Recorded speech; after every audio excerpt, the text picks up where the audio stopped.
और मैं supreme court में बार बार यह कह चुका हूं, मैं कई बार यह कह चुका हूं कि भारत के संविधान ने सुप्रीम कोर्ट को असीमित शक्तियां दिया हुआ है और इस संविधान का लक्ष्य है न्याय करना। अब न्याय 50 साल में करना यह थोड़ी कोई न्याय हुआ। न्याय का मतलब 6 महीने में न्याय करना, 8 महीने में न्याय करना, ज्यादा ज्यादा साल भर में न्याय करना। अगर एक व्यक्ति कोई गलत काम करे, उसको साल भर के अंदर 6 महीने के अंदर सजा हो जाए, तो बाकी 10 लोग डर के मारे वो काम नहीं करेंगे। एक आदमी गलत काम किया, उसको सजा नहीं हुई, तो बाकी 10 लोग उसे प्रमोट हो जाएंगे। एक व्यक्ति ने बोला 15 मिनट के लिए पुलिस हटा लो, हिंदुस्तान से हिंदुओं को खत्म कर दूंगा। अगर उसको 10 साल सजा हो गई होती तो दोबारा ऐसी कोई बात कहने की हिम्मत नहीं करता।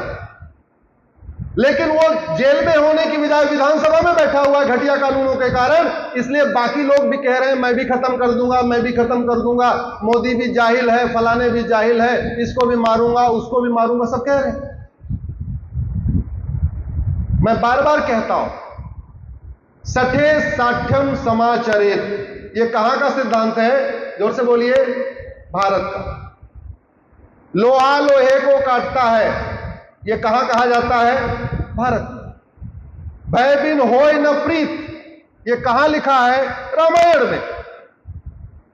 जिन देशों ने सठे साठ्यम समाचरेत सिद्धांत को अपना लिया, वहां शांति है, समृद्धि है, खुशहाली है। जिन देशों ने भय बिन होय न प्रीत इस सिद्धांत को अपना के अच्छे सिस्टम बना दिए, वहां शांति है, समृद्धि है, खुशहाली है, व्यापार फल फूल रहा है। इसका उदाहरण है आपके सामने सिंगापुर। 50 साल पहले कुछ नहीं था, आज दुनिया का सबसे डेवलप्ड कंट्री हो गया। 50 साल पहले जापान में कुछ नहीं था, आज दुनिया का सबसे डेवलप्ड कंट्री हो गया। 50 साल पहले कोरिया में कुछ नहीं था, आज दुनिया का सबसे डेवलप्ड कंट्री हो गया। चीन हमसे 2 साल के बाद आजाद हुआ। हम 1947 में आजाद हुए, चीन 1949 में आजाद हुआ। आज विश्व महाशक्ति बन गया। क्यों? क्योंकि उन्होंने सठे साठ्यम समाचरेत सिद्धांत को अपनाया। अभी कुछ दिन पहले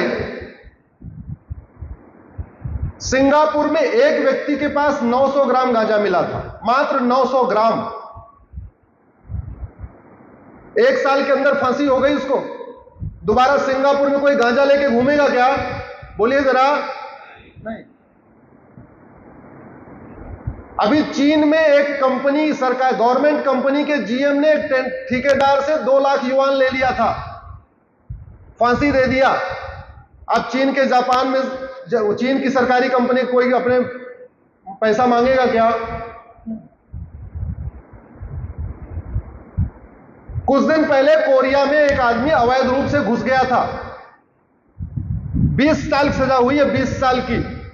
दोबारा कोई कोरिया में घुसने की कोशिश करेगा क्या? नहीं। सठे साठ्यम समाचरेत। हमारे यहां 5 करोड़ तो घुसपैठिए आ चुके हैं, 5 करोड़।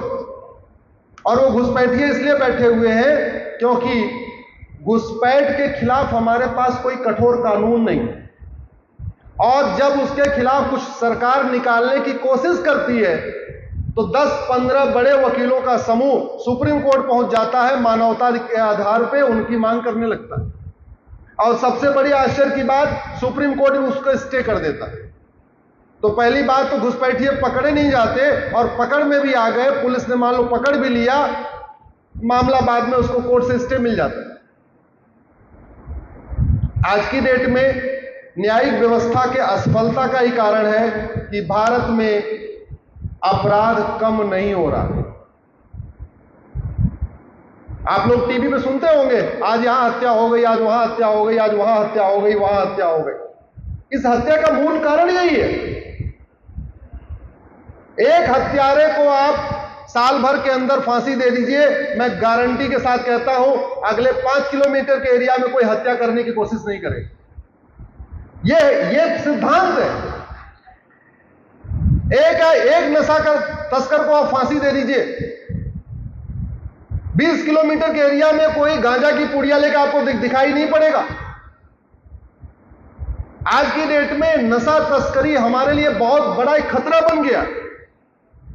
स्कूल के आसपास, कॉलेज के आसपास, यूनिवर्सिटी के आसपास, हर जगह। यहां ऐसा नहीं है, मैं यहां की बात नहीं कर रहा हूं, लेकिन ये एक सामान्य सी प्रक्रिया है कि सिगरेट के पैकेट में, पान के पैकेट में, बीड़ी के पैकेट में अफीम, चरस, गांजा बेचा जा रहा है। हमारी युवा पीढ़ी बर्बाद हो रही है। चंद लोग फायदा उठा रहे हैं, चंद लोग पैसे कमा रहे हैं इस ड्रग स्मगलिंग से। पहली बात तो कानून कमजोर है, दूसरा जितना है भी उतनी भी सजा नहीं होती।